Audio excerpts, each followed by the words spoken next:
When we think of the Middle Ages, many of us picture peasants plowing fields, knights riding in shining armor, and monks quietly copying manuscripts by candlelight. But beneath this surface image, there was a world dominated by fear, fear of the unknown, fear of damnation, fear of forces that couldn't be seen but were believed to shape every aspect of daily life. To live in the medieval mindset was to believe that the world was not only physically smaller and stranger than we imagine today, but also spiritually charged, haunted at every corner by the presence of the devil himself. Let's start with a myth that has survived even into modern classrooms, the idea that medieval people thought the earth was flat. It's one of those stories often repeated to show how ignorant the Middle Ages supposedly were. But here's the twist: many educated people in the medieval world did know the earth was round. Scholars influenced by ancient Greek and Roman texts, especially Aristotle, preserved this idea in their writings. Monastic libraries held copies of works that explained the earth as a sphere. Even sailors noticed the curvature of the horizon. So why does the flat earth story persist? Because while scholars debated the details, ordinary people didn't need abstract astronomy to live their daily lives. For the peasant in a small village who never traveled more than 10 miles from his birthplace, the world certainly felt flat.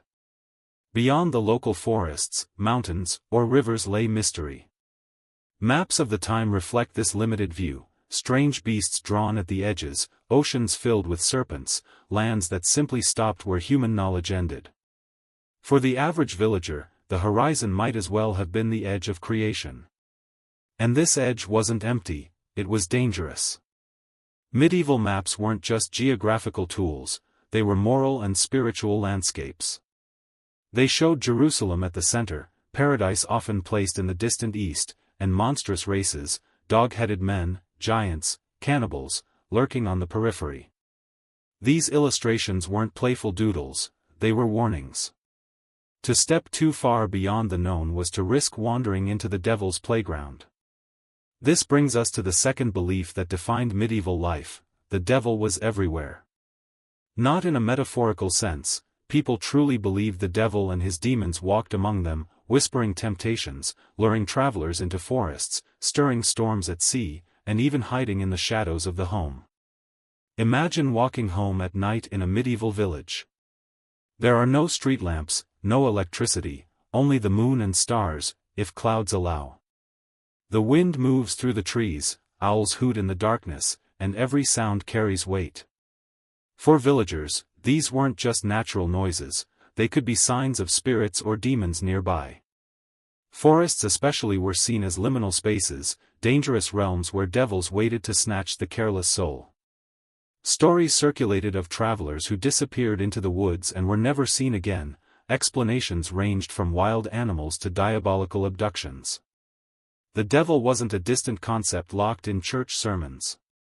He was woven into everyday explanations for bad luck. A failed crop? The devil tempted someone in the village into laziness or sin, and the land paid the price. A sudden illness? Perhaps a demon slipped into the body through a sinful thought. A child born with a deformity? The devil's mark. Even natural disasters like storms, floods, or earthquakes were interpreted as signs of demonic influence. Church leaders encouraged this worldview, reminding the faithful that Satan was always watching for opportunities. But belief in the devil also came from lived experience. Nightmares, fevers, seizures, conditions we now understand medically, were terrifying and inexplicable. When someone convulsed uncontrollably or screamed in delirium, the only framework people had was that the devil was physically present inside them. This belief made the world feel simultaneously smaller and larger. Smaller, because people's mental map of reality was constrained by fear. They might hesitate to travel, convinced that stepping too far could place them in the devil's grasp. But larger, because the unseen world of demons and spirits added a vast, invisible dimension to daily life. Every field, stream, and crossroads had a spiritual weight. A blessing before leaving home wasn't just piety, it was protection from the devil waiting just beyond the threshold. Folklore reinforced these fears. Tales told by firelight included demons disguised as travelers, bargains struck at lonely crossroads, or villagers punished for venturing into the forest without prayer. These weren't just stories to entertain children, they were social tools, teaching boundaries and reinforcing belief in constant danger. In an age without modern science, a story could serve as both explanation and warning. This worldview also explains why the church held such power. If the devil was everywhere, then the church was the only fortress against him. Priests blessed fields, homes, and livestock to ward off demons. Holy water was sprinkled on doorways. Bells rang in villages not only to mark time but also to drive away evil spirits with their sound. Every ritual, from baptism to burial, was a protective shield against the devil's interference. Without these rituals, people felt terrifyingly exposed. And so, the idea of a flat world and the devil's omnipresence were connected. The edges of the earth weren't simply unexplored territories, they were thresholds to chaos, where the devil's power was strongest. The unknown was not just geographical, it was spiritual. To journey too far was to risk falling not only off the map but into damnation. Let's picture a villager gazing at the parish church's painted walls. Above the altar, a fresco shows Christ enthroned in heaven. But along the borders, grotesque demons drag sinners into fiery pits. This was not art for art's sake, it was a visual map of reality. Just as monsters lurked at the edges of physical maps, demons waited at the edges of moral life. Stray from the narrow path, and you'd tumble into their clutches. Of course, not everyone lived in constant terror. Life went on, people married, farmed, celebrated festivals, and found joy. But beneath this daily rhythm was a framework of belief that shaped choices. Should you walk through the forest shortcut? Should you travel after dark? Should you talk to the stranger at the crossroads? Each decision carried weight, because the devil was not just a figure in scripture, he was a neighbor, unseen but real. By the late Middle Ages, this belief in the devil's omnipresence would help fuel darker chapters, witch trials, exorcisms, violent purges of supposed heretics. But in the early centuries, it was simply part of survival, the air people breathed. To doubt the devil's presence was to risk your soul. So when we talk about the Middle Ages as a time when the world seemed flat, it wasn't simply about geography. It was about imagination shaped by fear. Beyond the horizon lay mystery, and at the center of that mystery was the devil himself. This mindset may sound strange to us, but for medieval men and women, it made sense of a dangerous and unpredictable world. Their beliefs, however bizarre they appear today, gave structure and explanation where otherwise there was only chaos. In the medieval imagination, the night sky was not an empty void filled with distant stars, it was a living map of divine messages, carefully written by God yet interpreted by men. To look upward was to glimpse the machinery of fate. Every flicker of a star, every phase of the moon, every eclipse was charged with meaning. Astrology, today often dismissed as entertainment in newspaper horoscopes, was once considered one of the most important sciences of the Middle Ages. Kings consulted astrologers before marching into battle, farmers checked the heavens before planting their fields, and doctors refused to treat patients until they first consulted the sky.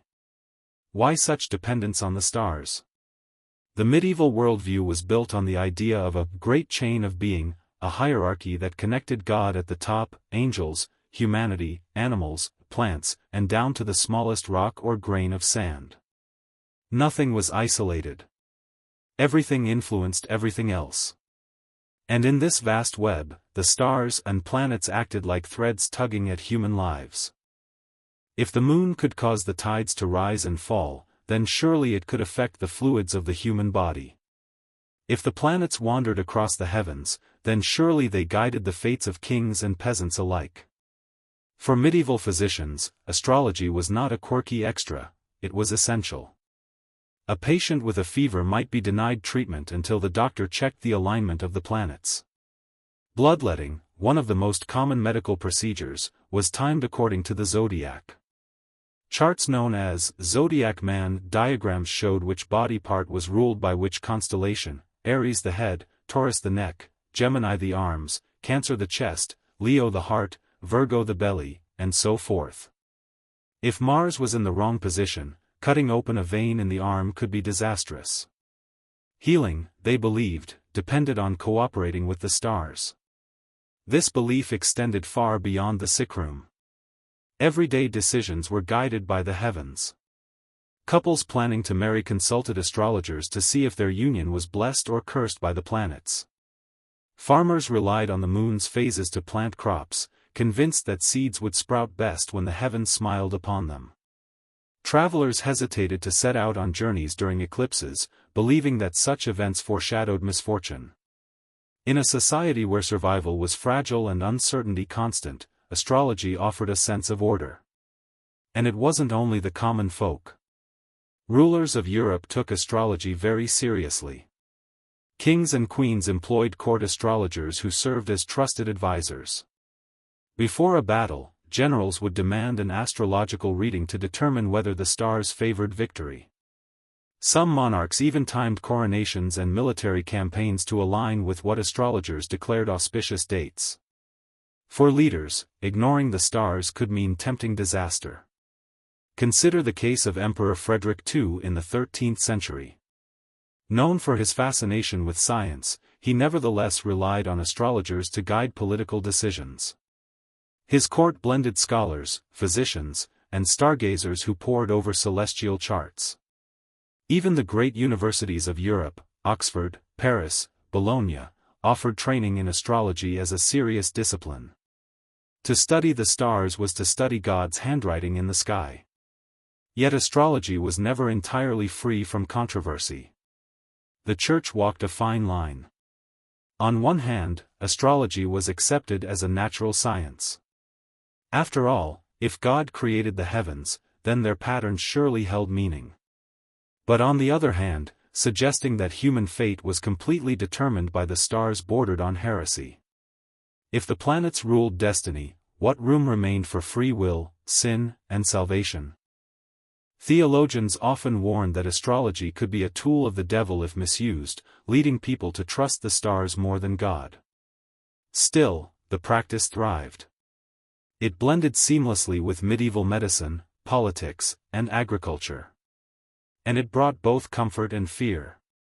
Comfort, because it suggested the universe was not random, your suffering, your fortune, your fate all had explanations in the stars. Fear, because a misaligned constellation could spell doom no priest's prayer could undo. Astrological predictions also colored the imagination of entire communities. When comets streaked across the sky, people didn't marvel at astronomy, they panicked. A comet might mean the death of a king, the outbreak of plague, or the arrival of famine. Chronicles from the time are filled with descriptions of eclipses darkening the day and sending entire towns into prayer, terrified that the world was about to end. To us, these reactions may seem exaggerated. But for medieval men and women, who lived without modern science, the heavens were their calendar, their clock, their weather report, and their history book. The stars didn't just shine, they spoke. And the astrologer was the interpreter, the translator of celestial language into earthly advice. Let's imagine a scene. A young couple wishes to marry. Their families gather in the home of a local astrologer, who consults his charts. He traces the movements of Venus and Mars, measuring angles, muttering prayers. Finally, he declares, the wedding must wait until the moon enters a favorable phase. The couple sighs, but they obey, for to defy the stars is to invite disaster. Or picture a battlefield. Knights polish their armor, squires sharpen swords, banners flap in the wind. But before the trumpets sound, the commander huddles with an astrologer who assures him that Jupiter's position guarantees victory. The decision to fight, or to retreat, might hinge on this reading. Lives, kingdoms, and histories turned on the interpretation of the stars. Astrology's grip was so strong that even skeptics could not ignore it. Scholars who doubted its accuracy still admitted its influence. After all, if everyone around you believed the stars dictated life, to dismiss them was to risk being seen as reckless or impious.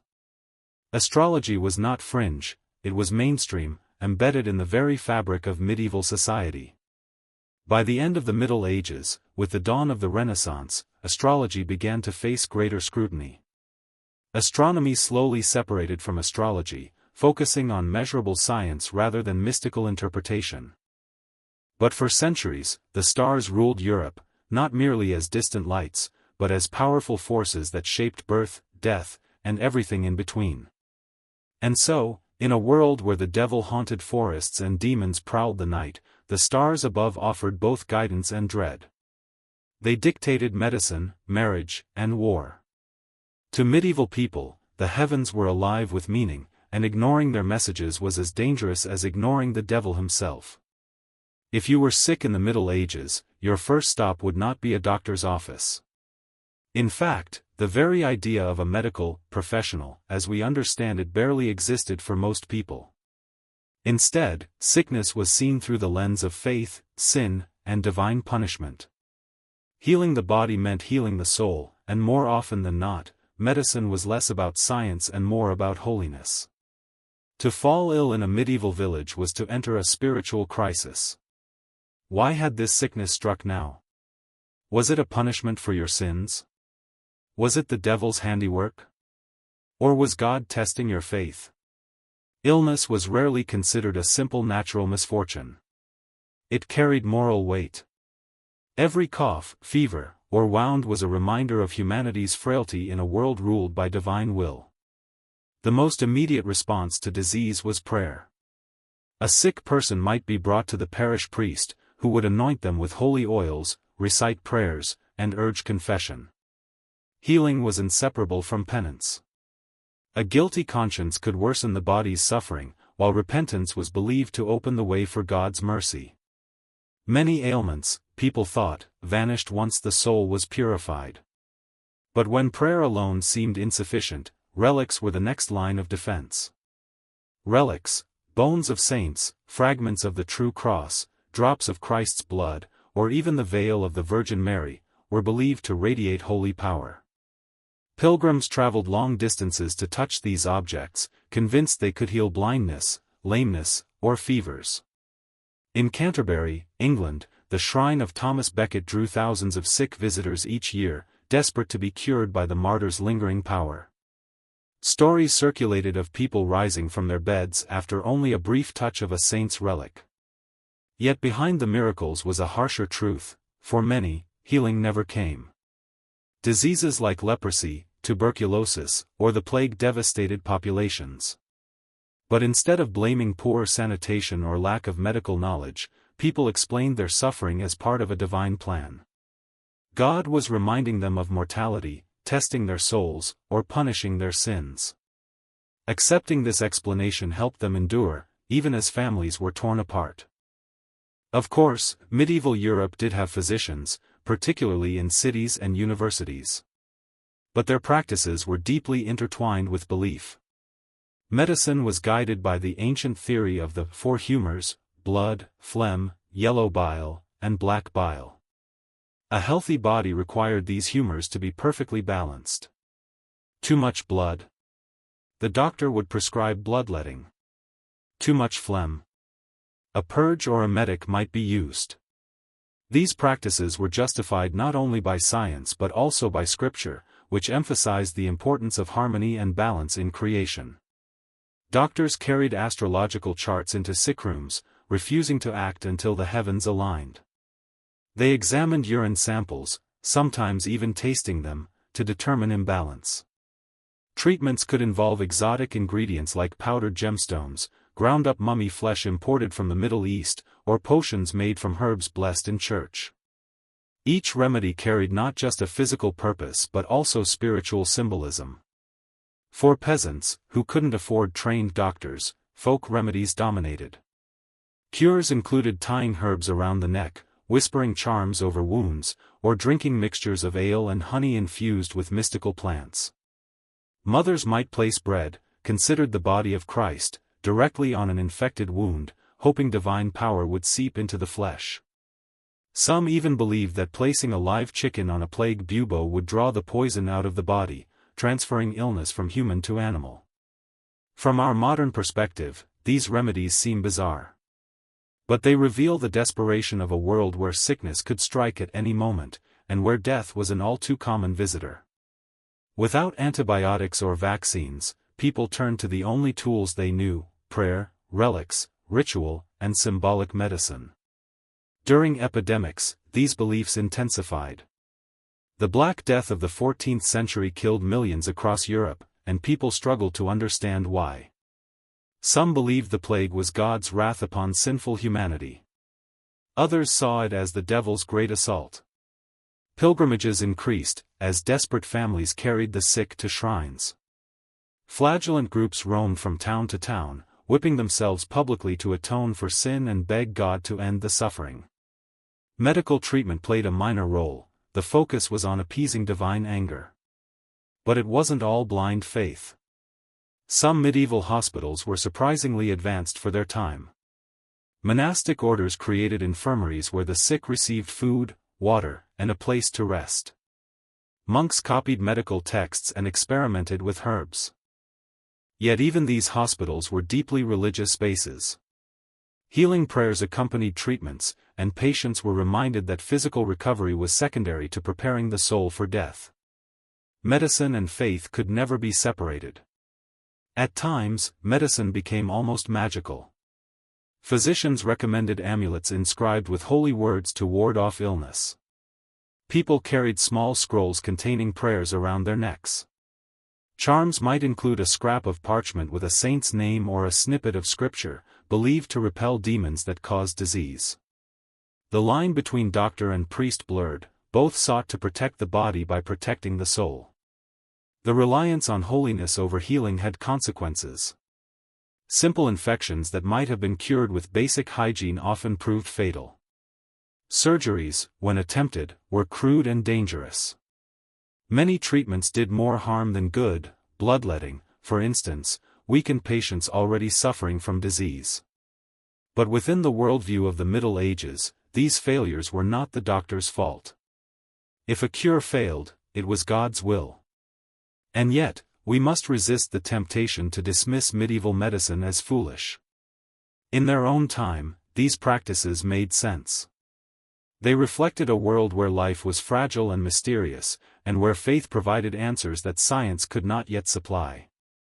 To drink powdered gems may sound absurd, but for someone facing death without hope, the sparkle of a jewel carried divine promise. To press bread onto a wound was not ignorance, but reverence for the holiest object they knew. In the end, medicine in the Middle Ages was less about controlling nature than about surrendering to it. Illness reminded people of their dependence on God. Healing, when it came, was a miracle; when it didn't, it was a lesson in humility. The strange remedies, the pilgrimages, the reliance on relics, all of it was part of a larger belief system that made suffering meaningful. For us, medieval medicine reveals not just ignorance, but a profoundly human attempt to make sense of pain. In a world where disease could not be explained or controlled, holiness became the greatest cure of all, even if the body was never healed. If the Middle Ages were an age of faith, they were also an age of fear. Fear of the unknown, fear of neighbors, fear of powers that might strike unseen. Among the strangest, and most enduring, beliefs that ruled daily life was the conviction that witches, curses, and the evil eye were as real as the weather. For medieval men and women, magic wasn't a fairy tale, it was a threat next door. Imagine living in a small medieval village. Everyone knows everyone. Life is hard, crops fail, children fall ill, livestock sicken, storms destroy the harvest. With so many dangers, people sought explanations. And when no natural reason could be found, the blame often fell on witches. A neighbor's bad look, a whispered insult, or an unexplained gesture could brand someone a servant of the devil. Witchcraft in the Middle Ages wasn't the broom-flying sorcery of later legends. It was subtler, rooted in suspicion. Villagers believed that certain people, usually women, often poor or widowed, possessed secret powers. A witch might spoil milk, cause a miscarriage, or blight a field simply by muttering a curse. The evidence? A quarrel followed by misfortune, or a glance at the wrong time. In communities where survival hung by a thread, these connections felt undeniable. One of the most feared magical forces was the evil eye. The idea was simple: a person, consumed by envy, could cast a harmful gaze that poisoned crops, animals, or even children. A baby failing to thrive might be explained as a victim of the evil eye. A cow refusing to give milk could be blamed on a jealous neighbor's stare. The fear of envy was so strong that people took protective measures, tying charms around a child's wrist, hanging amulets in stables, or even spitting 3 times to ward off a curse. Magic wasn't always malicious, though. Many people sought out charms, potions, and spells for protection or luck. Amulets inscribed with prayers or symbols were common. A piece of iron, a sprig of herbs, or a scrap of parchment with a holy name might be carried to ward off danger. Cunning folk, as they were sometimes called, mixed practical herbal knowledge with rituals and incantations. They were healers, midwives, and sometimes the only source of medicine in poor communities. Yet the line between helper and witch was dangerously thin. The same woman who cured fevers with herbs could later be accused of sending fevers with curses. The Church's stance on magic was complex. On one hand, priests condemned witchcraft as superstition and sin, warning that the devil used magic to lure souls. On the other hand, the Church itself employed rituals that looked, to modern eyes, very much like spells: holy water sprinkled for protection, relics carried to cure illness, exorcisms recited to banish demons. The distinction wasn't in the act, but in the source. If power came from God, it was holy; if it came from anywhere else, it was demonic. This created a culture of paranoia. Every misfortune could be traced back to hidden malice. When hail destroyed a harvest, villagers asked, "Who among us angered God?" or "Who among us cursed the fields?" When livestock died, was it disease, or a witch's revenge? Such suspicions often fell on the most vulnerable: the elderly, the poor, the socially isolated. In some places, whole families were ostracized simply for being suspected of harboring magical powers. We can glimpse the everyday fear of witchcraft in surviving trial records. Though the mass witch hunts would not peak until the early modern period, medieval courts already tried accused witches with harsh punishments. A woman might be forced to undergo trial by water, thrown into a river or pond to see if she floated. Floating was a sign of guilt, for water, symbol of baptism, was thought to reject the sinful. Sinking meant innocence, though it also often meant drowning. Even when no trial occurred, accusations could ruin lives. A whispered rumor was enough to isolate someone, cutting them off from the community's lifeline of trust. And in a world where survival depended on neighbors, isolation was a slow death sentence. The fear of witchcraft was not limited to peasants. Even kings and nobles consulted protective magic. Charms against poisoning were popular at royal courts. Knights carried talismans on crusade, believing they shielded them from enemy weapons. Monarchs sometimes sought astrologers and magicians alongside priests. The higher the status, the greater the fear of unseen threats. For common people, countermeasures against magic blended superstition with religion. Holy water was sprinkled on doorways to block witches. Crosses were etched into bread loaves. Herbs like vervain, sage, or rue were hung in cottages to repel evil spirits. In some regions, people urinated into bottles, added nails or pins, and buried them under thresholds, so-called witch bottles, meant to trap curses before they reached the home. Others burned animal hearts stuck with pins as a way of reversing suspected spells. From our modern standpoint, these practices look like superstition. But for medieval villagers, they were survival strategies. To dismiss the fear of the evil eye was to risk the health of a child.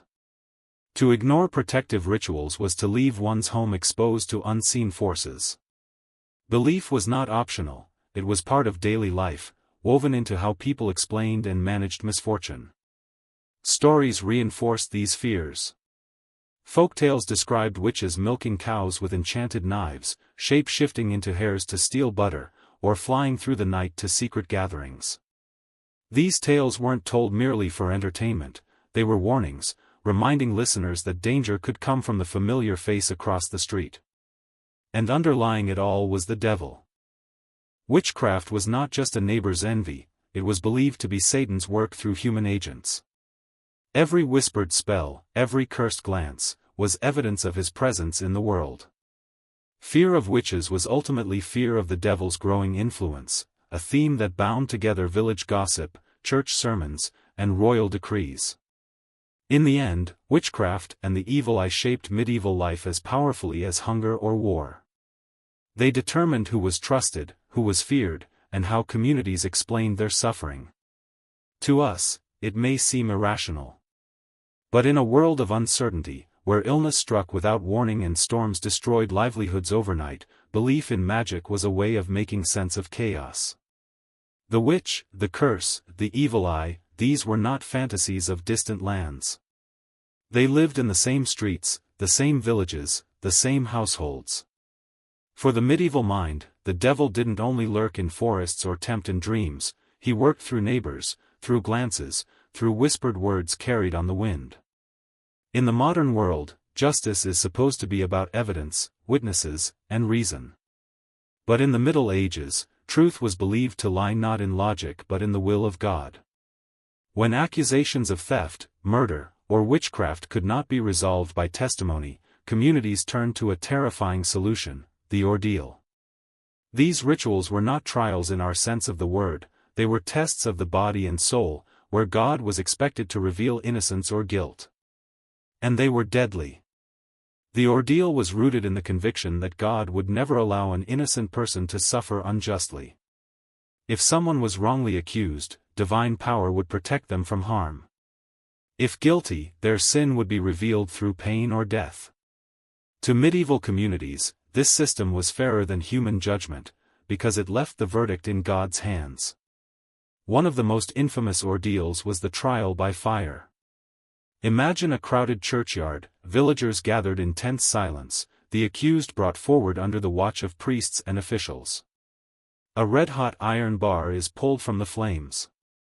The accused is ordered to carry it 3 paces, their bare hands searing as the crowd watches. Afterward, the burns are bandaged, and the wound is examined 3 days later. If the skin shows signs of healing, the accused is declared innocent. If the burns fester or fail to close, guilt is proven. The logic was simple and terrifying. God's healing power would protect the innocent. Infection and pain were evidence of sin. Yet in an age before antiseptics, wounds often worsened regardless of guilt. Still, communities believed the process was just. They trusted the ordeal because it absolved them of responsibility. If a neighbor burned, it was God's choice, not theirs. Another common ordeal was the trial by water. This test was especially popular in cases of witchcraft or heresy. The accused, bound with ropes, was lowered into a river or pond. If they sank, they were innocent, for water, symbol of baptism, had accepted them. If they floated, they were guilty, rejected by holy water and held up by the devil. The irony, of course, was brutal. Innocence could mean drowning, while survival marked guilt. To modern eyes, this seems absurd. But to medieval villagers, it was terrifyingly logical. Water was sacred, and God's law was woven into nature. To be buoyed up unnaturally was to have the devil's aid. Communities carried out these rituals with grim certainty, convinced they were uncovering the truth. There were other forms of ordeal, each more bizarre than the last.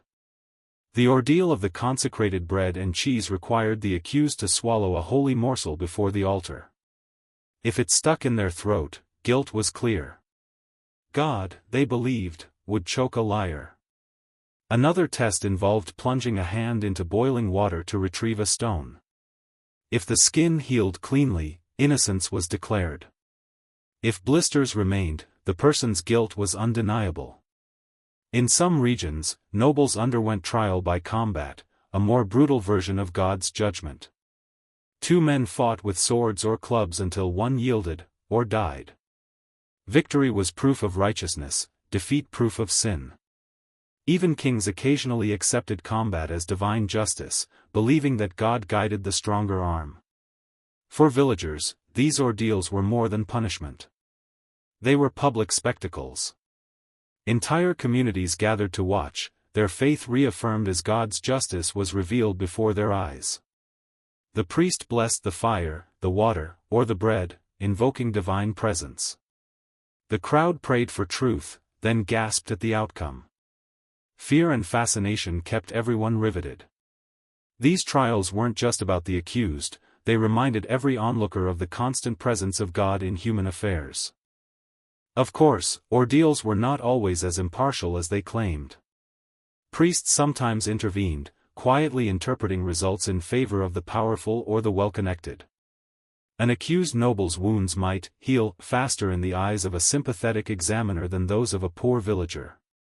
Politics and favoritism could shape outcomes just as much as faith. Yet the people still believed.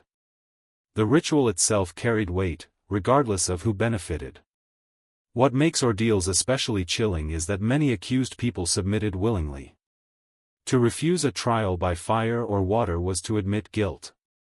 To undergo the ordeal was to prove trust in God. Some even welcomed the chance, convinced that divine justice would clear their name.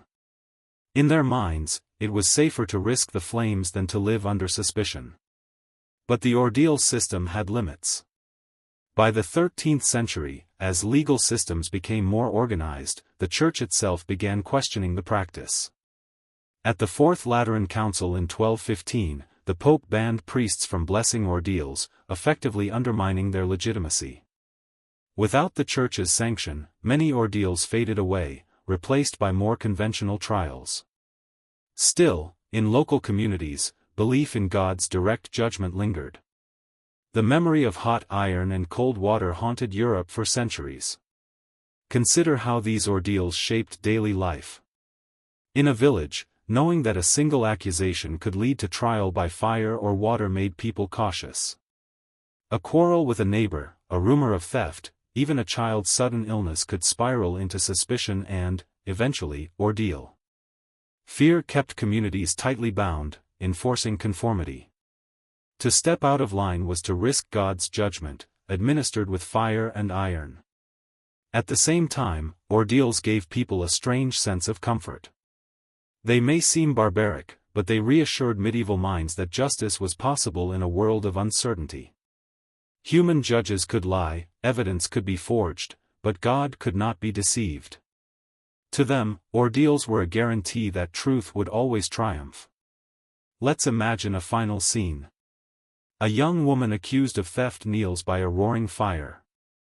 Her family prays, her neighbors whisper.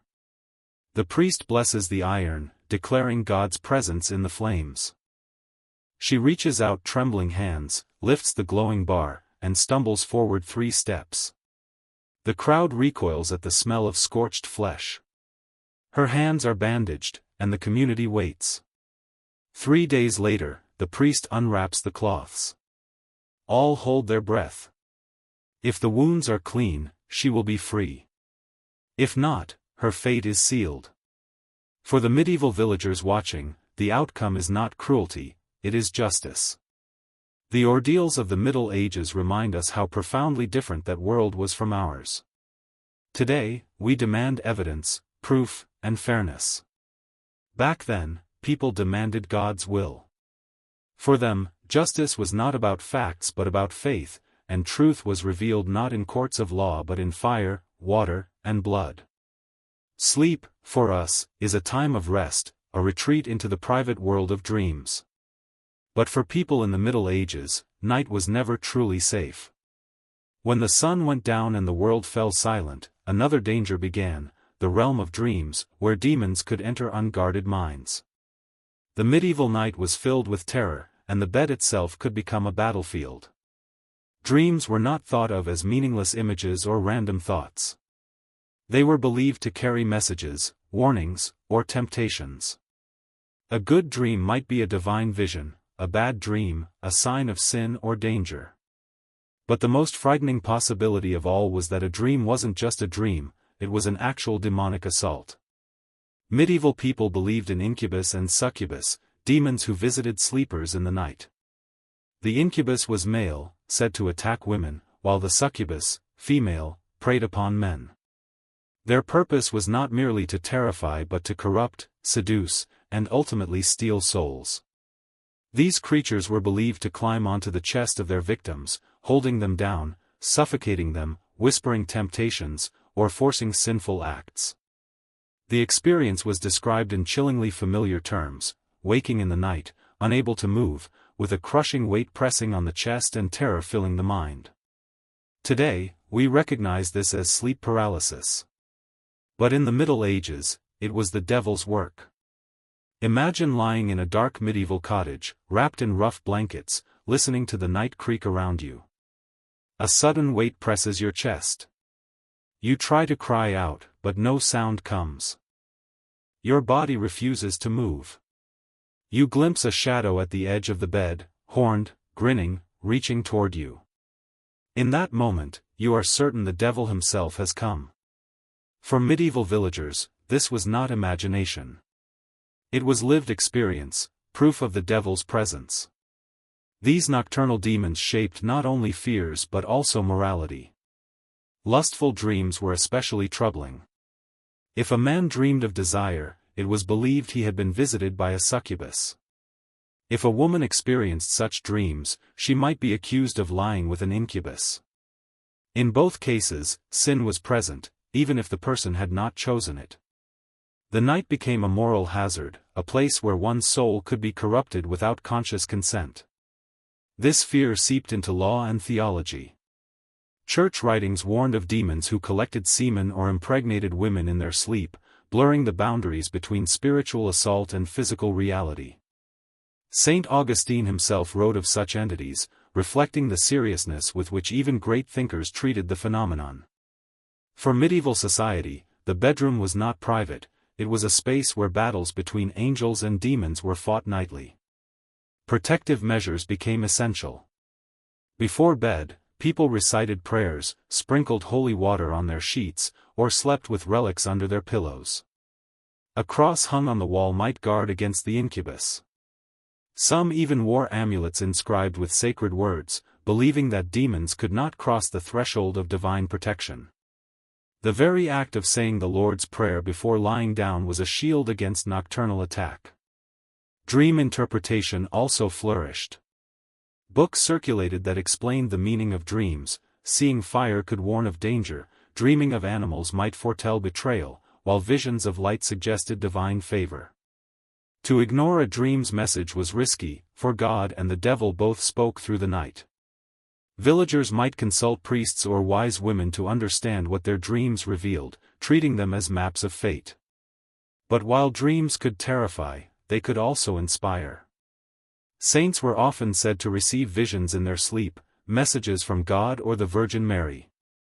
These dreams were celebrated, written down, and shared as proof of holiness.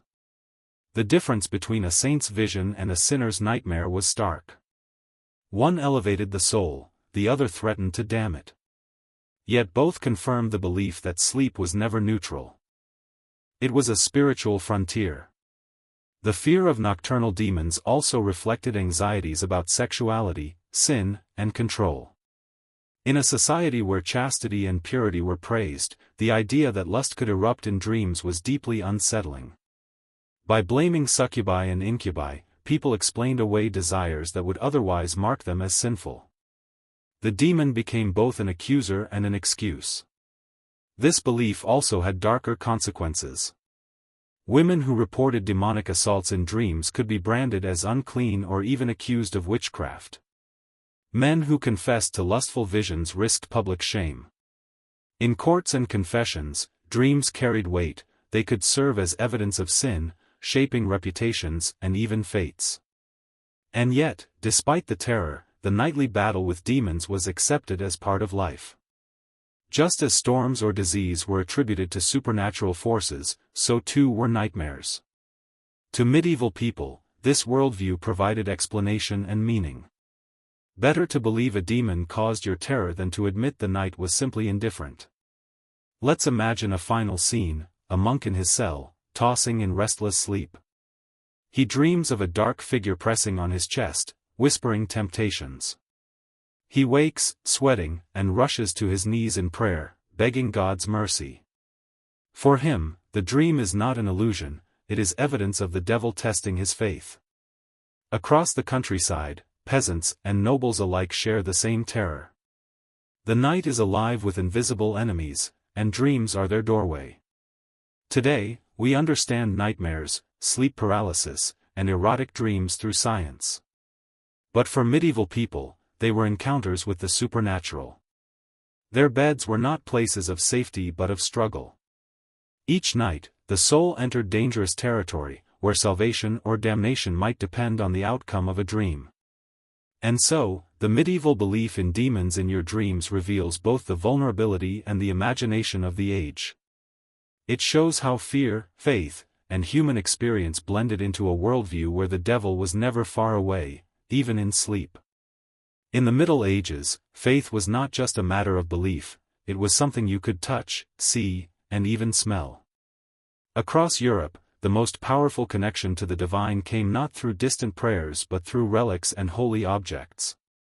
Bones, blood, scraps of cloth, even drops of milk said to come from the Virgin Mary, these were not curiosities but the very keys to salvation, imbued with miraculous power. To understand the medieval world, we must understand the immense authority of relics. Relics came in many forms. The most sacred were first-class relics, physical remains of saints, bones, teeth, skulls, even entire bodies. A single finger bone of St. Peter or a fragment of St. Stephen's skull could draw pilgrims from across continents. Second-class relics were items associated with saints, such as clothing, staffs, or tools. Third-class relics were objects touched to a saint's remains, carrying a spark of their holiness. To medieval minds, all these relics were infused with divine energy. Churches competed fiercely to acquire them. Possessing relics meant prestige, wealth, and power. A small village that housed the finger bone of a saint could suddenly transform into a pilgrimage site, attracting travelers, donations, and influence. Pilgrimage was not just tourism, it was believed that visiting a relic could heal sickness, forgive sins, or even shorten time in purgatory. For ordinary people struggling with disease, hunger, and fear, this promise was irresistible. Some relics became legendary. The crown of thorns, said to have pierced Christ's head, was preserved in Paris. The Holy Lance, the spear that pierced Christ's side, was venerated in several cities, each claiming authenticity. Fragments of the true cross were scattered across Europe, so plentiful that skeptics later joked there was enough wood to build an entire ship. Yet for medieval believers, these objects were not fakes, they were tangible links to the divine. The sheer abundance did not weaken faith but magnified the sense that God's presence was everywhere. Relics were not merely displayed, they were performed. Processions carried them through the streets during famine, drought, or plague, as though the saints themselves were walking among the people. Bones were paraded before desperate crowds, lifted high as protection against storms or disease. To touch a relic was to touch holiness. Even the sight of one could inspire awe and fear. Chroniclers recorded miracles, blind men who regained vision after gazing upon relics, cripples who stood and walked, prisoners freed by touching the chains of a saint. But alongside genuine devotion, relics also gave rise to darker practices. The demand was so great that relic forgery became an industry. Unscrupulous merchants sold supposed splinters of the true cross, vials of saints' blood, or feathers from the Archangel Gabriel's wing. Some monasteries even fabricated relics to draw pilgrims. A pig's bone might be presented as that of a martyr, a common stone could be hailed as one used to kill a saint. Did people believe? Often, yes. In a world defined by faith, skepticism was rare. Even false relics could inspire real miracles, for it was belief itself that gave them power. The Church officially condemned fraud, but at the same time, it benefited enormously from relic culture. Cathedrals rose on the back of pilgrimage wealth. The shrine of St. James at Santiago de Compostela became one of the great centers of Europe, drawing pilgrims from across the continent. Canterbury in England flourished after the martyrdom of Thomas Becket, whose blood-soaked garments became treasured relics. Each relic was both a spiritual treasure and an economic engine. Relics also played a role in politics. Kings swore oaths on holy objects, believing that breaking them would bring divine punishment. Armies carried relics into battle, confident that the saint's presence guaranteed victory. Charlemagne displayed relics to legitimize his rule, while later monarchs claimed relics as proof of God's favor. Power, faith, and relics were inseparable. For ordinary people, relics offered hope. Imagine a peasant mother walking miles to bring her sick child to a shrine. She kneels before a reliquary, a golden chest studded with jewels, inside which lies the finger bone of a saint. She touches the box, whispers a prayer, and waits.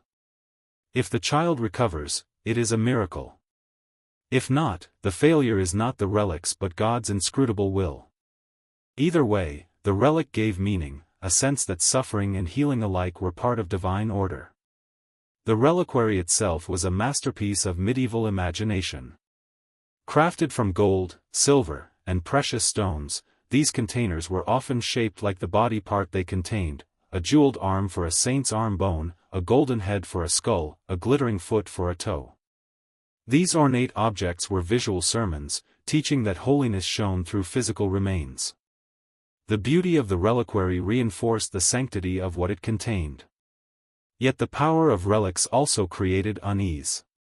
Some critics wondered how so many authentic relics could exist. Others questioned whether miracles were real or merely coincidence. By the later Middle Ages, satire emerged, mocking the absurdity of churches boasting multiple heads of John the Baptist. Still, such doubts were dangerous, for relics were entwined with faith itself. To dismiss them was to risk dismissing God's presence in the world. Relics also blurred the line between sacred and superstitious. To kiss a relic was holy, to carry a charm of a saint's bone for luck was sometimes condemned as magical thinking. Yet in practice, the difference was thin. Many people treated relics as protective amulets, blending Christian devotion with older folk traditions. In this way, relics acted as a bridge between official religion and popular belief, uniting church doctrine with the everyday fears and hopes of peasants. Picture, finally, a great medieval cathedral on a feast day. Pilgrims crowd the nave, candles flicker, incense fills the air. At the high altar, a jeweled reliquary is lifted high. The people gasp, some weep, others fall to their knees. For a moment, heaven feels close, tangible, within reach. The relic embodies the promise of salvation, proof that the divine was not distant but present in bone, blood, and stone. The cult of relics reminds us of the profound materiality of medieval faith.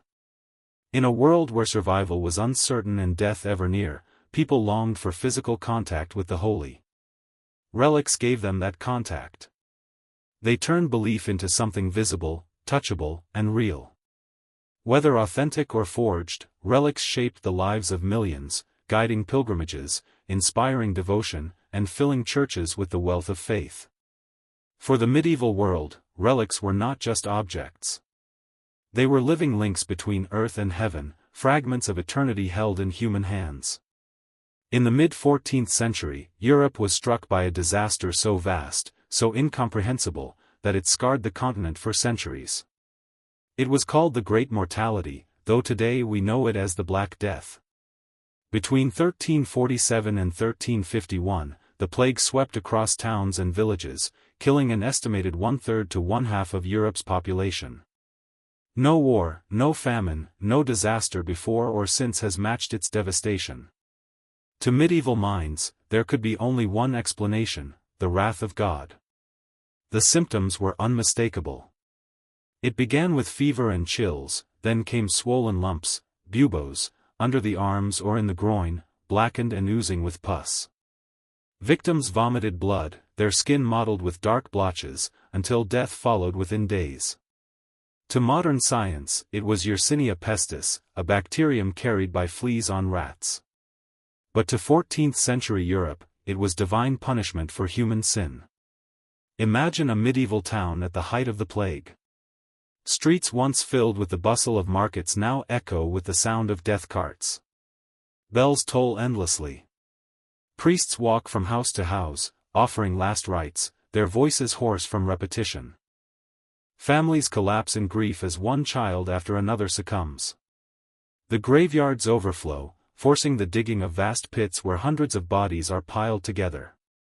For the survivors, the horror is beyond reason. In such chaos, explanations were desperately needed. Some claimed the plague was caused by bad air, poisoned by foul mists or corrupt stars. Others blamed foreign merchants, lepers, or the marginalized.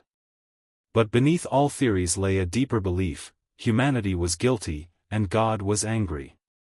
The plague was seen as his scourge, a divine punishment for pride, greed, lust, and all the sins of the age. This conviction drove people to extremes. In many towns, processions of flagellants marched through the streets, bands of men whipping themselves with iron-tipped scourges, their backs torn and bleeding. They believed that by punishing their flesh, they could atone for the world's sins and appease God's fury. Crowds gathered to watch them chant and pray, their rhythmic blows echoing through the night. For a time, their grim spectacle gave hope that penance might halt the plague. But the plague continued, indifferent to human suffering. As deaths mounted, fear turned to suspicion. Communities looked for scapegoats. Jews were accused of poisoning wells or conspiring to spread disease. Pogroms erupted across Europe, entire Jewish communities massacred, burned alive, or driven out. These acts of violence, born of fear and ignorance, added human cruelty to natural disaster. In this way, the plague revealed not only the terror of disease but also the darkest impulses of society. For the Church, the plague was both a crisis and a test. Priests were expected to serve the dying, but many perished themselves. Monasteries emptied, bishops fled, and faith itself wavered. Some clergy grew rich, charging high fees for burials and prayers. Others gave their lives, faithfully tending to the sick until they too succumbed. The contradictions deepened the sense of divine judgment. Even God's own servant seemed unable to withstand his wrath. Yet amid the horror, relics and holy objects gained new prominence. People flocked to shrines, hoping the touch of a saint's bone or a fragment of the true cross could protect them. Pilgrims carried amulets, kissed relics, and prayed with desperate fervor. In some towns, relics were paraded through the streets to drive away the plague. But when miracles failed to appear, despair set in. Faith did not vanish, but it darkened. God was no longer seen as merciful but as a punisher, a stern judge watching humanity burn. Daily life was transformed. Families abandoned one another in fear of contagion. Children were left to die alone. Whole villages emptied, fields went untended, economies collapsed. Chroniclers describe scenes of utter desolation, houses with doors swinging open, livestock roaming free, entire towns reduced to silence. Giovanni Boccaccio, in Florence, wrote of people fleeing to the countryside in hopes of escape, while others indulged in feasting and pleasure, convinced the world was ending anyway. Yet the plague was not only death, it reshaped the medieval mind. Survivors believed they had witnessed the apocalypse. Art shifted toward darker themes, frescoes of dancing skeletons, skull-lined churches, and grim reminders of mortality. The danse macabre motif spread across Europe, showing death leading kings, priests, and peasants alike into the grave. The message was stark: no one, however rich or powerful, could escape God's punishment. The plague also eroded trust in institutions. If priests could not protect their flocks, if relics could not heal, what security was left?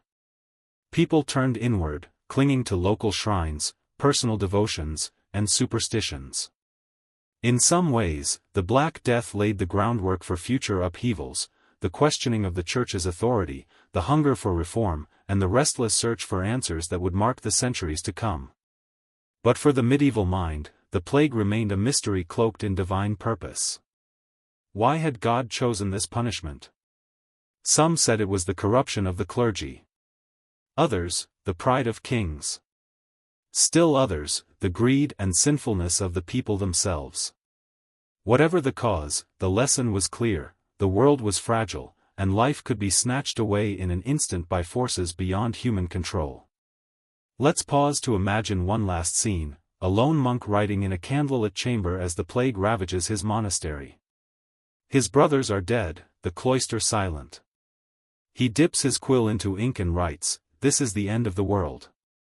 For him, and for millions across Europe, it truly felt that way.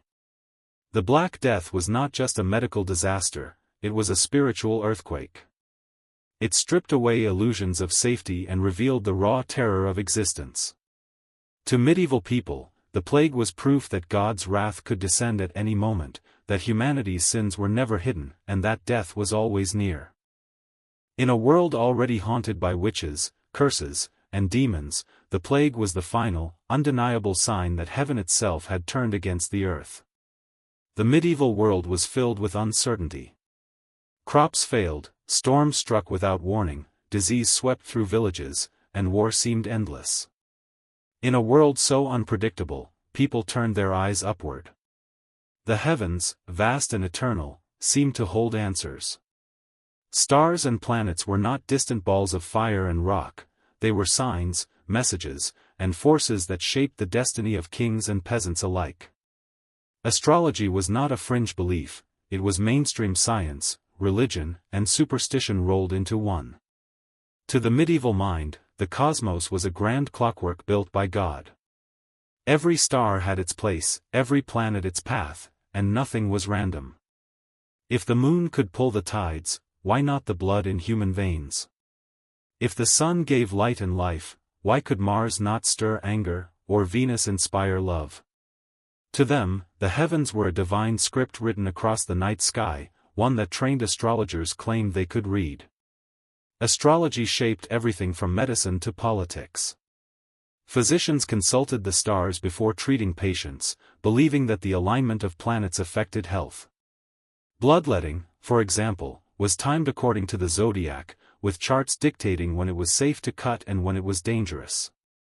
Farmers looked to the moon for guidance on planting and harvesting, convinced that celestial rhythms determined earthly success. Even marriages were arranged by consulting horoscopes, ensuring that unions were blessed, or at least not cursed, by the stars.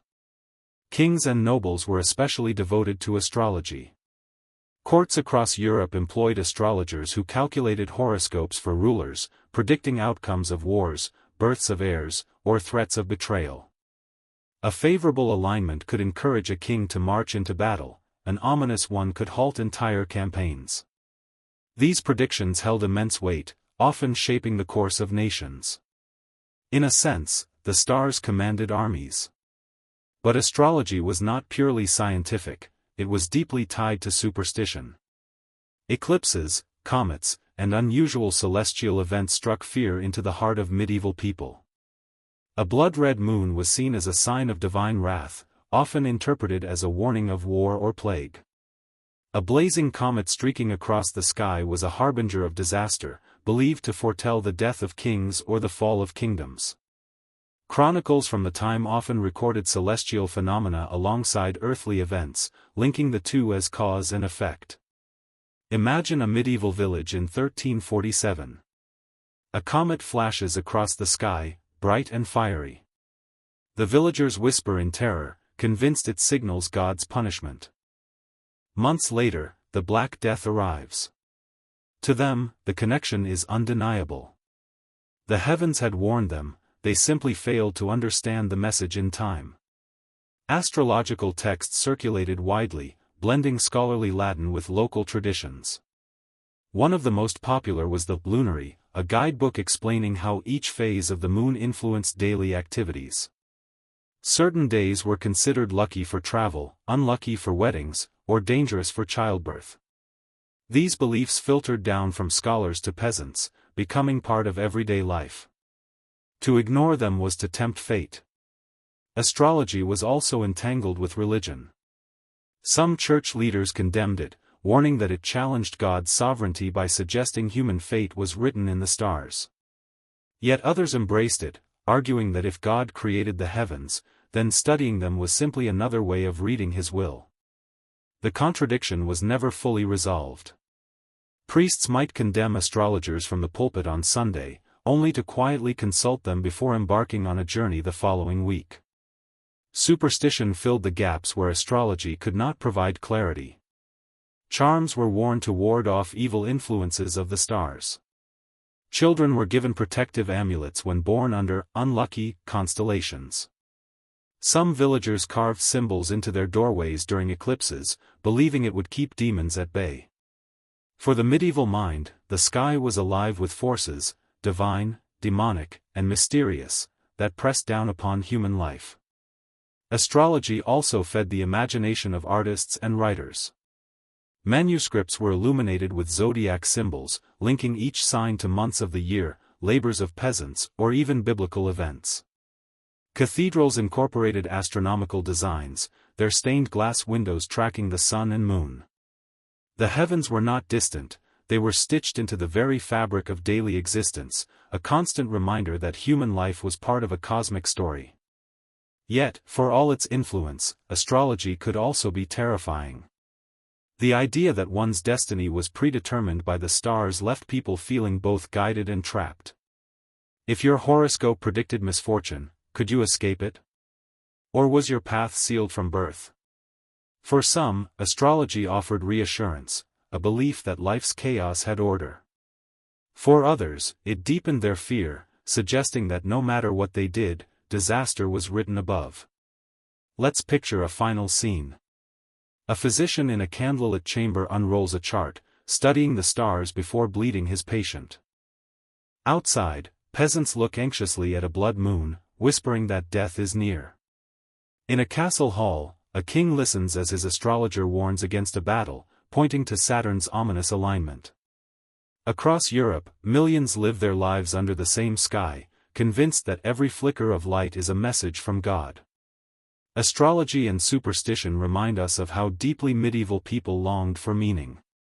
They lived in a world of danger and uncertainty, yet they believed that the heavens held answers if only they could be read. Today, we might dismiss these beliefs as unscientific, but for them, the stars were not silent, they were alive, powerful, and inescapable. When sickness struck in the Middle Ages, people turned to healers, doctors, and wise folk for relief. But medicine then was not the science we know today. It was a strange mixture of ancient theory, superstition, astrology, religion, and folk remedies. Some cures were harmless, some surprisingly effective, and others downright bizarre, or deadly. To understand medieval life, we must step into the strange world of their medicine. At the heart of medieval medical theory was the belief in the four humors: blood, phlegm, black bile, and yellow bile. This idea came from the ancient physician Galen, whose writings dominated European medicine for over 1,000 years. Health, doctors believed, depended on keeping these humors in balance. Too much blood made you feverish, too much black bile made you melancholic, too much phlegm made you sluggish. Treatment, therefore, focused on restoring balance, often by removing fluids from the body. The most common method was bloodletting. Physicians opened veins with knives or used leeches to draw blood. The theory was that letting out excess blood could reduce fever or prevent illness. But in practice, it often weakened patients further. Some even died not from the disease, but from the cure itself. Still, bloodletting was so widespread that it was almost routine, practiced in monasteries, towns, and even by barbers, who doubled as surgeons. Another remedy was purging, forcing the patient to vomit or evacuate the bowels to rid the body of bad humors. Herbal concoctions, sometimes mixed with substances like mercury or arsenic, were used as purgatives. The suffering caused by these treatments was intense, but both patient and doctor believed it was necessary. To endure pain was to fight disease. Astrology also shaped medieval medicine. Doctors consulted the stars before treating patients, believing the heavens influenced the body. Charts dictated when bloodletting should occur, which herbs should be used, and which days were favorable for surgery. To ignore the stars was to risk failure. A patient's birth sign could even determine their susceptibility to certain illnesses. Medicine, then, was not only physical, it was cosmic. But beyond theory, medieval cures could be astonishingly strange. To cure toothache, one remedy advised placing a dead mouse against the aching tooth. To stop nosebleeds, some recommended sticking a piece of salted pork in the nostrils. For epilepsy, a popular treatment was drinking the blood of a freshly killed animal, or even a human, in some dark cases. To protect against plague, doctors prescribed carrying herbs, wearing amulets, or holding a posy of flowers to ward off bad air. Some remedies bordered on the magical. A popular cure for fever was to write a prayer on parchment, fold it into a tiny charm, and tie it around the patient's neck. Others placed holy relics, blessed by priests, near the sickbed, believing that divine power could drive out disease. Herbs were often combined with incantations or prayers, blurring the line between medicine and magic. In this way, healing was both a physical and spiritual process. Yet not all medieval medicine was folly. Herbal knowledge, passed down through generations, provided real relief. Plants like willow bark, which contains salicylic acid, the basis of aspirin, were used for pain. Garlic was valued for its antibacterial properties. Honey served as a natural antiseptic for wounds. Monks in monasteries carefully cultivated medicinal gardens, recording recipes that combined observation with belief. In some cases, medieval remedies anticipated modern science. Still, the atmosphere of fear and desperation often pushed people toward the bizarre. During the Black Death, doctors wore the now iconic plague doctor costume, a long cloak, gloves, and a beaked mask stuffed with herbs. The mask was meant to filter the poisoned air, while the herbs provided protection against disease. In truth, the costume offered little defense, but it symbolized humanity's struggle to control the uncontrollable. Hospitals of the time were not centers of medical innovation but of care for the soul. Patients were tended by monks and nuns, who provided food, prayers, and basic comfort. Healing was considered as much a matter of faith as of medicine. To die in a hospital was not necessarily a failure, it was a holy death, prepared with confession and last rites. Superstitions abounded.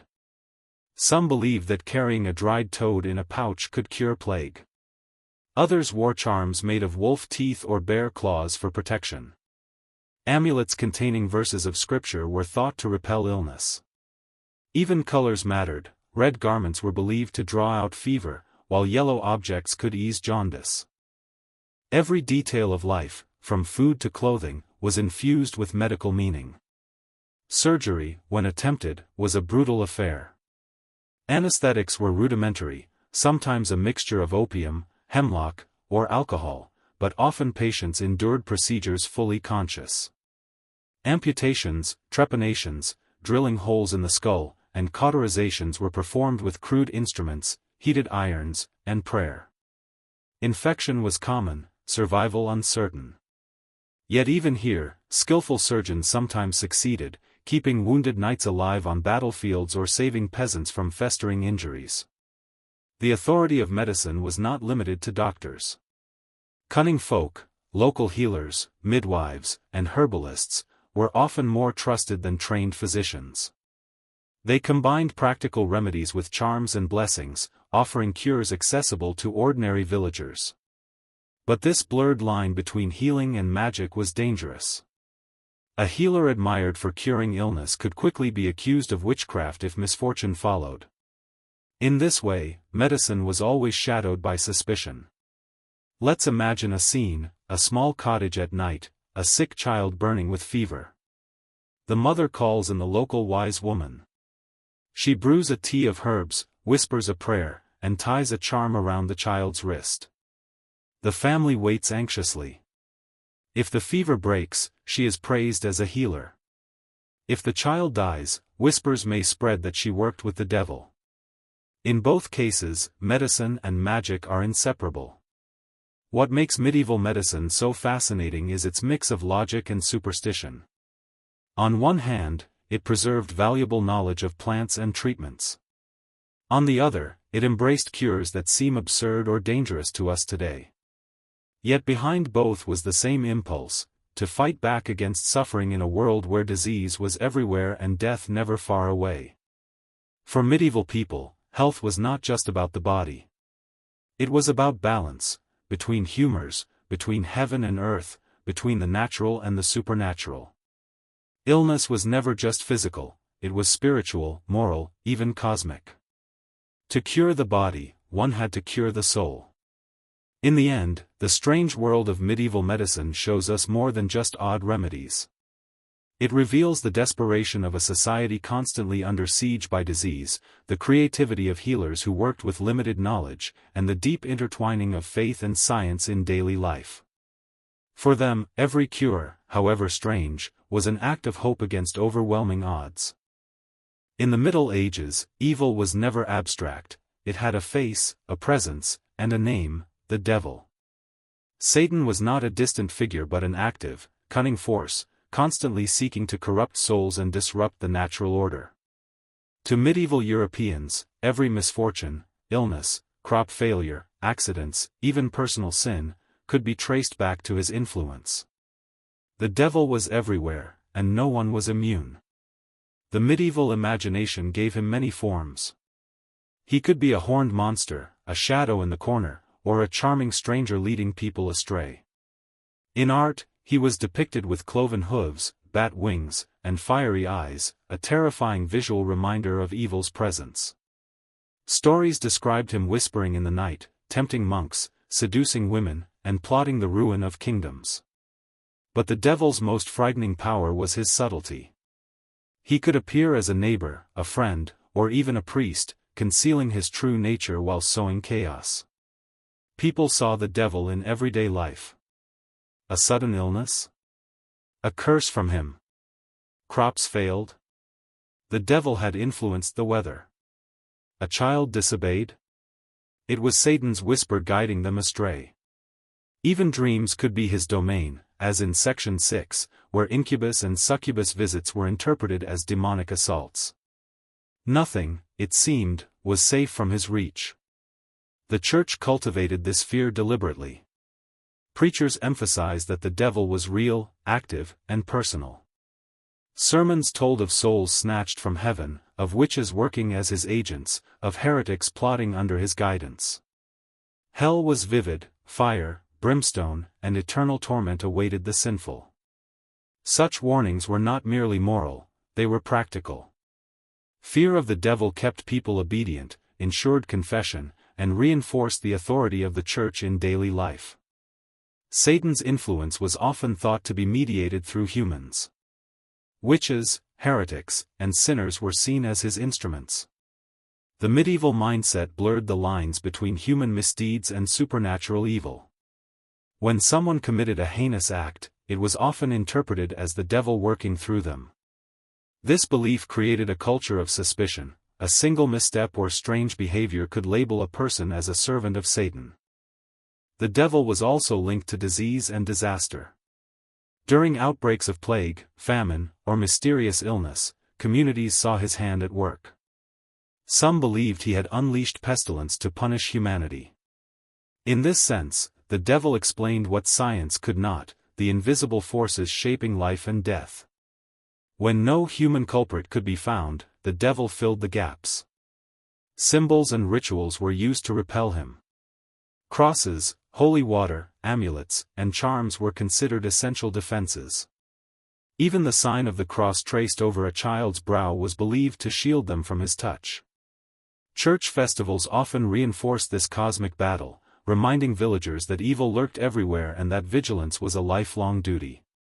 Stories of the devil also influenced law and social order. In witch trials, accused individuals were often said to have made pacts with him. Evidence ranged from confessions under torture to strange marks on the body, thought to be devil's marks. Possession by demons was considered real. Exorcisms, performed by priests, sought to extract Satan's influence from the afflicted. The line between crime, illness, and spiritual attack was fluid, making the devil an ever-present explanation for the inexplicable.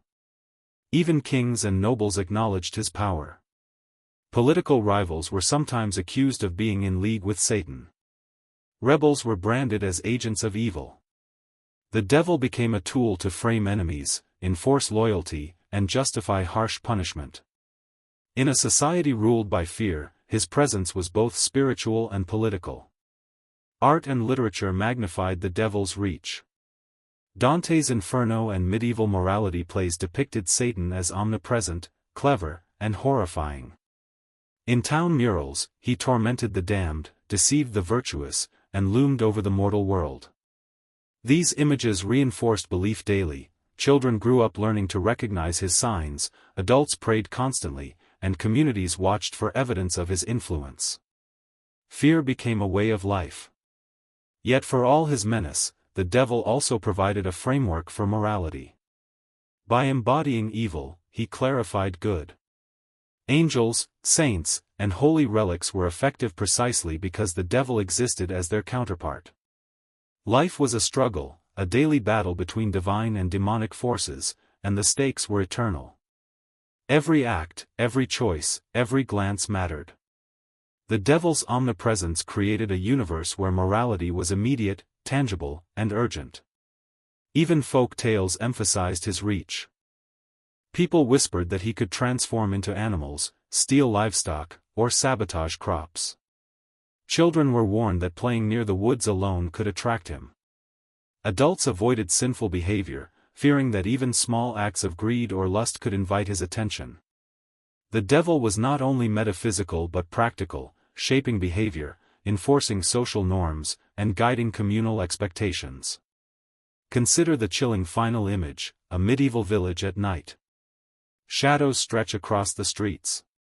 A child cries out, alone in the dark.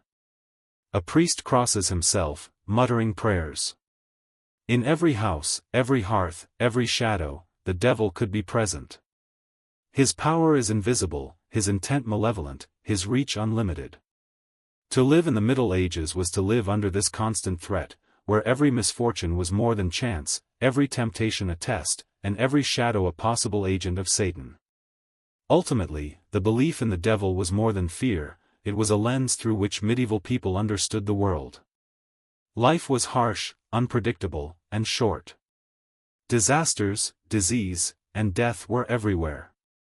By personifying evil, they could explain the inexplicable, enforce morality, and impose order on chaos. The devil was not just a creature of nightmares, he was a principle of medieval reality, woven into every corner of daily life. In a sense, the devil was the ultimate medieval companion. Always watching, always influencing, always a reason to fear and to pray. And whether through witches, demons, dreams, or disasters, he reminded everyone that in the Middle Ages, the supernatural was never far away. As our journey through the Middle Ages comes to a close, one truth becomes clear: this was a world governed not by reason alone, but by fear, faith, and imagination. From the flickering torchlit streets to the silent chambers of monasteries, people lived in constant dialogue with forces seen and unseen.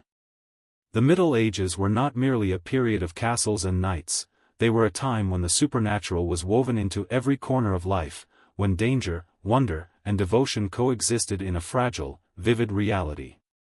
We have explored strange beliefs that shaped the medieval mind.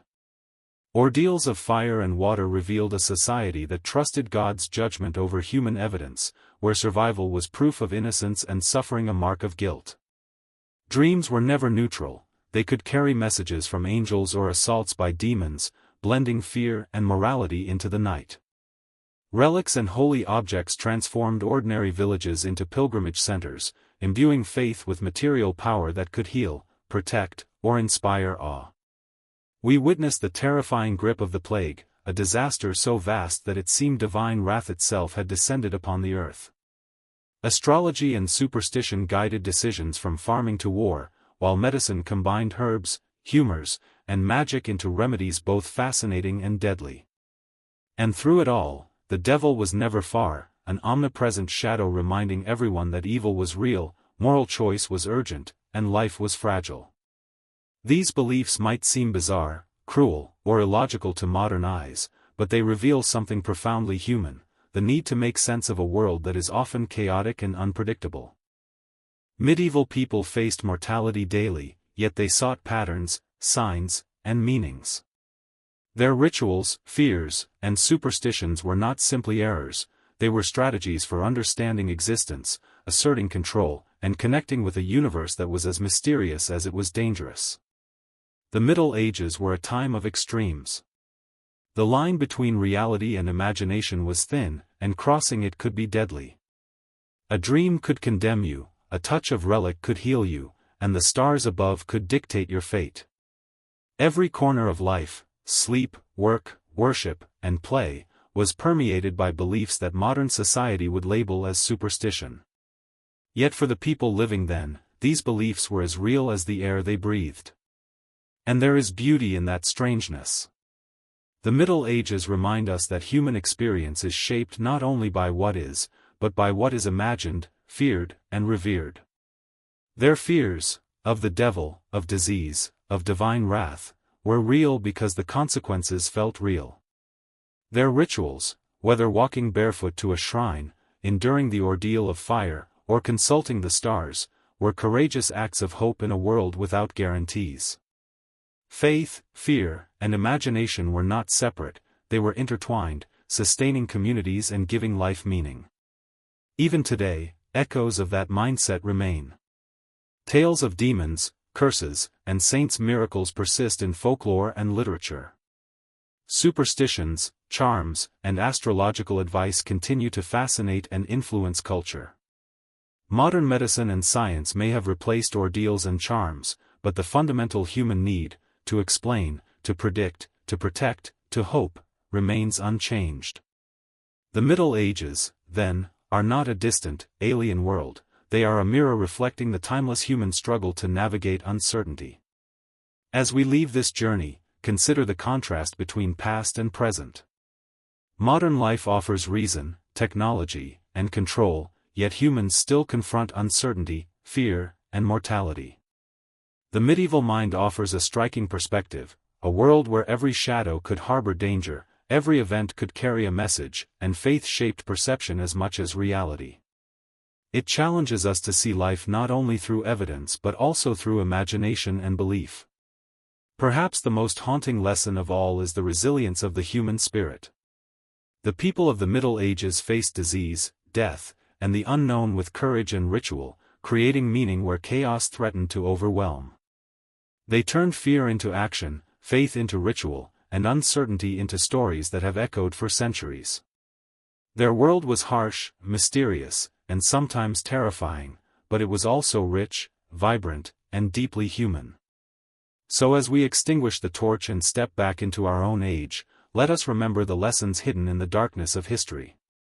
The Middle Ages were a time of strange beliefs, incredible ingenuity, and profound fear, but also of courage, hope, and an unyielding desire to make sense of the world. In exploring their hidden histories, we discover not only what it meant to live then but also what it means to be human, ever seeking, ever fearing, and ever dreaming. The Middle Ages may seem distant, yet in dreams, fears, and rituals, we can still hear the echoes of that world. And in listening, we gain a deeper understanding of ourselves, of how fear, faith, and imagination shape every human life, in every age.